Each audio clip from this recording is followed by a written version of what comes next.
The reason so many people gravitate towards the MCU and Marvel and they're fans of comics or even DC is because there's so much room for theory, for speculation, along with the facts and the leaks and the rumors. You can also theorize, until your heart's content. That is the beauty of the universe. And today, we're going to go off the deep end. Welcome to the Chaos Multiverse, everybody. Jimmy or Chaos here. This article has been going around. I've seen on a few different outlets, and I want to talk about it because I think it makes a lot of sense. Is it far-fetched? Maybe, but then again, maybe not. We are talking about how Thanos could actually team up with the Avengers later on down the road. And when you break it down, it doesn't sound quite as far-fetched as you think. Guys, we are running a PlayStation 5 giveaway every single month on this channel. I don't know why I said it like that, but I'm excited.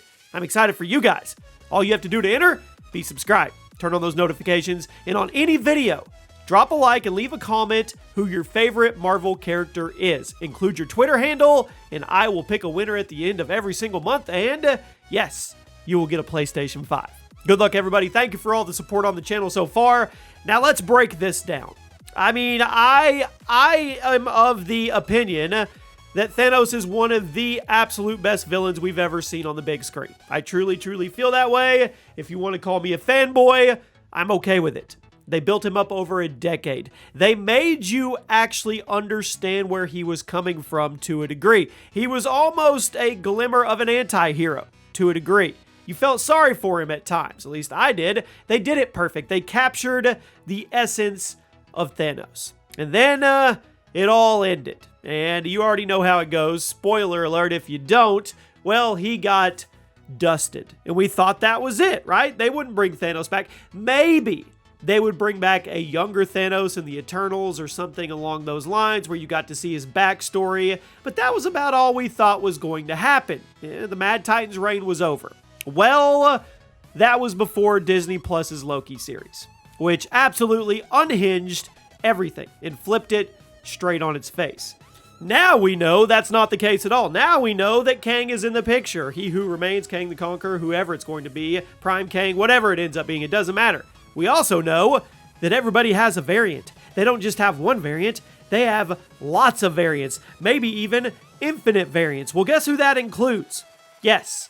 That includes Thanos himself. There are multiple variants of Thanos just going around, doing their thing. We don't know anything about them, and it completely opens the door for the Mad Titan to make a return. Now, Marvel isn't going to have Thanos come back as the main baddie. We've done that. Nobody wants that again. He did his thing.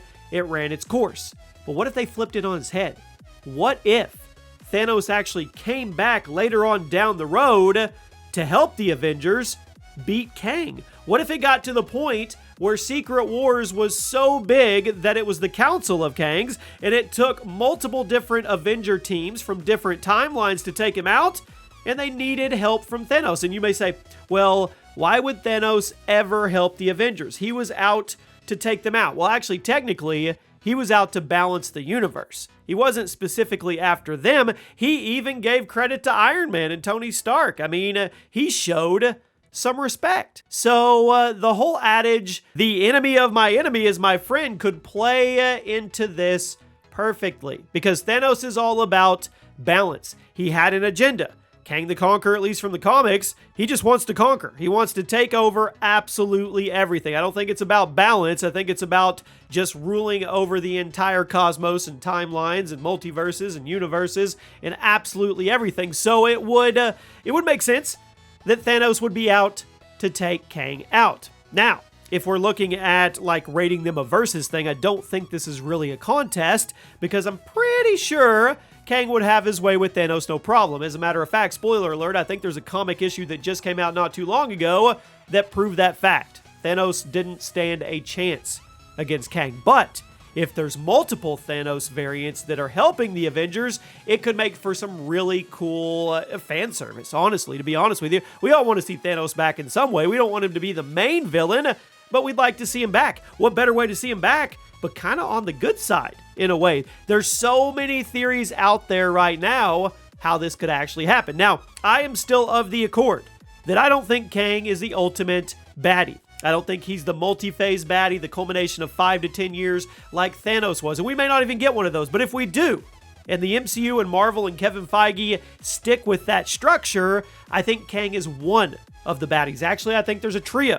We are going to get Doctor Doom, who I'm pretty sure everybody will agree is on the same level as Kang. And then I think the ultimate combination, or the ultimate culmination of everything ends up being Galactus. There's no way that the Devourer of Worlds doesn't end up in the MCU someday, and he would have to have such an epic build-up. You couldn't even think about Galactus until you fully introduced the Fantastic Four. I mean, it would take a while. But in the meantime, you've got Kang the Conqueror just wreaking havoc all over the MCU. Probably the catalyst that leads to the Secret Wars. Why not bring back one of the most popular villains in comic book history to help out the Avengers, or help out multiple teams of the Avengers? Now, I think this could make a lot of sense, because what Marvel could do here is, let's just pretend, which we do a lot anyway. Let's say we get through Phase 4, Phase 5, let's say it all leads up to Secret Wars, and it's all Kang behind it, and then you have multiple different Avengers teams that have to kind of team up from different timelines to take on Kang, or the Council of Kangs. Heck, you even have the Dark Avengers, you have the Young Avengers, just an absolute spectacle of Avengers. But it's not enough. So Thanos comes in to help, right? Well, what if they set the power level for Kang right out of the gate? What I mean by that is, you have to make it look like your villain is bad A, right? You do. I mean, think about the beginning of Infinity War.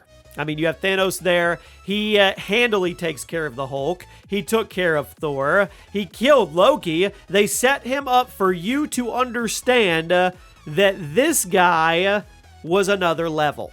Well, how do you take that to another level? Well, you start off Secret Wars, or whatever movie you want where you would introduce Thanos variants, and you have those Thanos variants go after Kang. But immediately, Kang just mops the floor with them, wipes the floor with him. A showing, if you will, an offering of just how powerful he is, and just how our heroes are basically screwed. What better way to do that than to just kind of flick of the wrist the Mad Titan and shoo him out of the way like he's a little flea? I think it makes a lot of sense. I think it would be a huge payoff in the movie theaters. I think it would be on the level of Captain America getting Mjolnir. I really, really do. If we had a huge gap where Thanos isn't around anymore, maybe you got to see him in the Eternals in a young version and you attach to him more, and then way down the road, he comes back to be kind of an anti-hero.